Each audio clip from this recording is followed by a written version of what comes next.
Well, I think from a military point of view, it's probably not preferred. Uh, we talk about China, but our Navy is shrinking.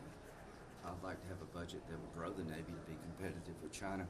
So, at the end of the day, we're facing a sequestration event, I think, in April. So that's why I voted against this budget deal. Hopefully we can appropriate. Hopefully we can pass some bills. I mean, I can't remember the last time we passed 12 appropriation bills, but my preference would be to appropriate, not a CR. Because of the 72-hour rule that would in the House, that would have to drop today. I mean, do you think that they're anywhere near that? Yeah, I don't know. There may be another short-term CR. I don't know how that all plays out, but we've got top-line numbers now. Some of them I like, some of them I don't. It's the policy writers that are the difference. But the country's much better off when we actually legislate, when we, change legislation based on the needs of the country. Every year there's something that changes in these agencies, and the CR just freezes you in time.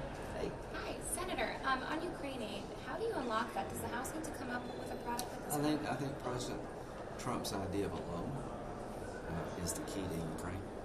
We need some border provisions that work, but I think President Trump, when he mentioned a couple of weeks ago that let's make this stuff alone, resonates with the taxpayer, and I think it could unlock the House. So I've been talking to him, talking to some colleagues in the House.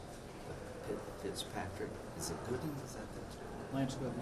Yeah, that seems to be a foundation of something I could support. You may have to add a little more humanitarian aid to get Democrats, but turn it into loaning, maybe we get this thing done. It's important we help Ukraine, but it's important we do something about the border. And the one thing I'm encouraged about is that President Trump sees the loan approach as a viable way to continue weapons flowing. But he's not in the White House right now, and Ukraine's going to run out of weapons in the next month, according to Zelensky. Well, there'll never be a bill that doesn't, there's not going to be any help for Ukraine to get through the House. Let's say everything goes south. If I were President Biden, I would have gone to the border a long time ago.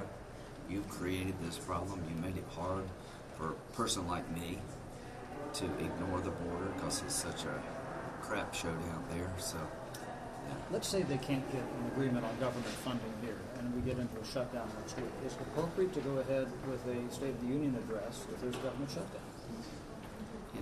I just hope we don't have to do that. I mean, Senator McConnell's right. Nobody wins from shutting down the government. That's just, I don't know how many times you have to be hit with a bat before you know it hurts. So from our point of view. But what does that look like? I mean, we had that a couple of years ago where Speaker Pelosi wrote to the president and said, let's wait till we fund the government, and they postponed for a few days. Yeah, I don't know. Maybe that's what happens. I'm not so much worried about the State of the Union speech as I am getting the government up and running in a functioning way, getting some of these bills into law because they make reforms that are necessary given the times in which we live. And,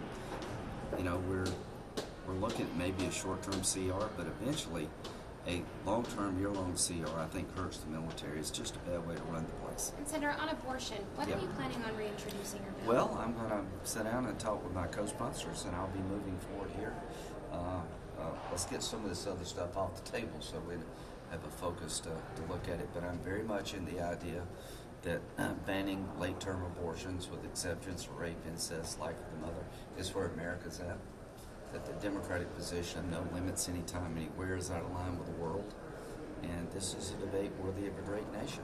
Should you have any limits on abortion anytime, anywhere, anyhow? I think you should at an appropriate time in the birthing process. And 15, 16 weeks is where most of Europe's at.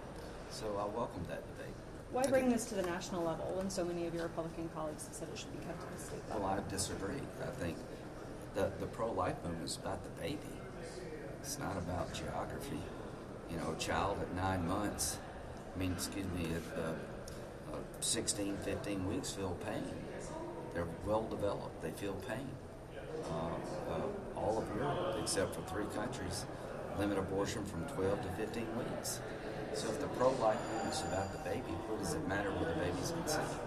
And what about IVF? Do you support Alabama's decision? No, I think it's one thing I've learned that nobody's ever been born in a freezer that I know of. So You're not going to be born in a freezer. A fertilized egg has to be implanted into a biological woman. Then you can have a baby. Did people not think about that though when they talk about, there's this bill in the House by, Congressman Mooney saying, well, it's conception. So, is that conception? Is that this whole idea Well, that there's people, a as you say, diff- the freezer, Well, the issue is what role of the government here.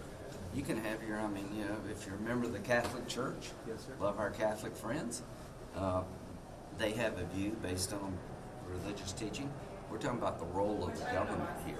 And I do not support, I'm trying to do 15, maybe 16 weeks as a national limitation. Let the states decide up to a point. At the point the child develops, the point they can feel pain, and we need to be a humane country here. But in terms of fertility clinics, if you're pro-life, you want these things to function. They actually provide people with children who have a hard time otherwise. So I don't want to do anything to shut that down.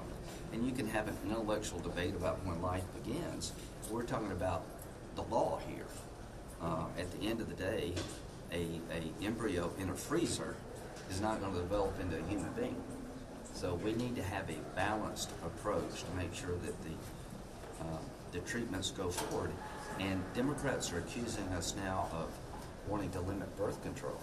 I don't know of any Republican that wants to take off the table legal birth control. That's just all scare tactics. So what I would say is that the Alabama legislature should pass laws to protect the clinics. And you can believe anything you want to about when life begins and how it should end, but we're talking about how the law works here. And I don't want anything in the law to stop the ability of a couple to have a child.